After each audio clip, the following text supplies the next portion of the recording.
was Christmas Eve. King and Queen Parucha crossed to the main island, where Shallolah and her crew had invited them to a feast. It was a celebration of friendship, of survival, and of gratitude.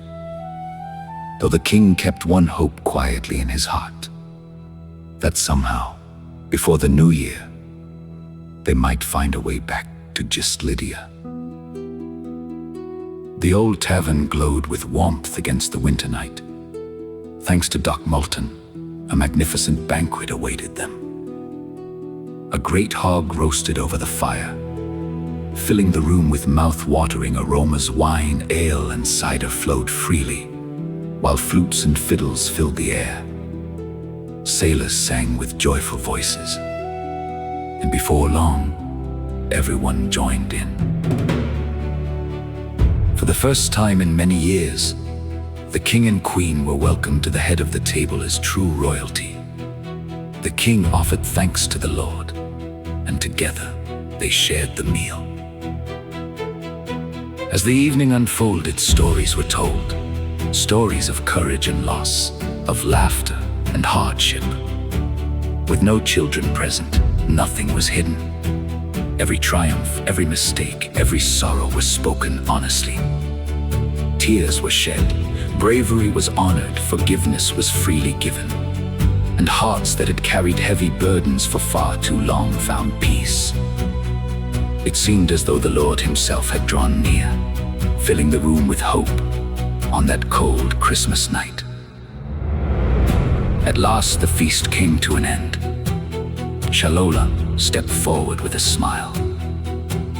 "Your Majesties," she said, "before we leave tomorrow, we have one final Christmas gift. If you would follow me to the docks."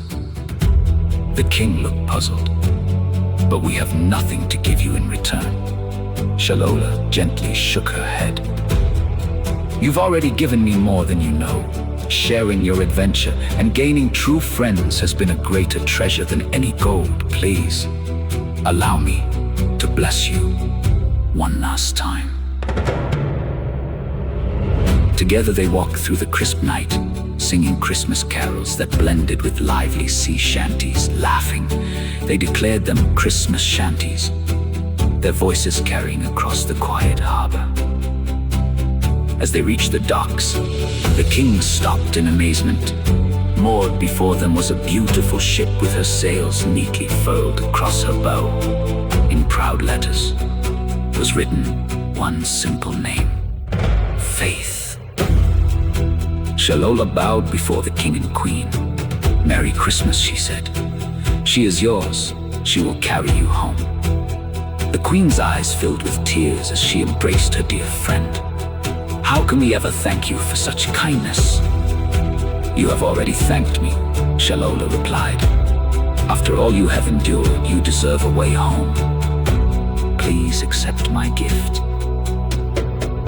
The queen whispered, "Thank you." Then, with a smile that shone brighter than the harbor lights, she said, "Yes, we accept." The king and queen stepped aboard. Faith, she had been lovingly restored and polished until she gleamed. It was the very ship they had captured from the raiders on Eagle Island, now transformed from a symbol of fear into one of hope. Standing at the helm, the king bowed his head. "Lord," he prayed, "bless this ship, guide our voyage, protect our crew, and lead us safely home." The harbor fell quiet. Shallolah smiled once more. "It is time for us to part. You must return to your children, and we must prepare for our own voyage." A small rowing boat carried the king and queen back to the little island, where they would gather their belongings and make ready for the journey to Gistlidia. And as Christmas dawned over the sea, they looked toward the horizon, not with fear, but with faith. For every storm had led them here. Every trial had shaped them. Every friend had strengthened them. And every prayer had brought them one step closer to home.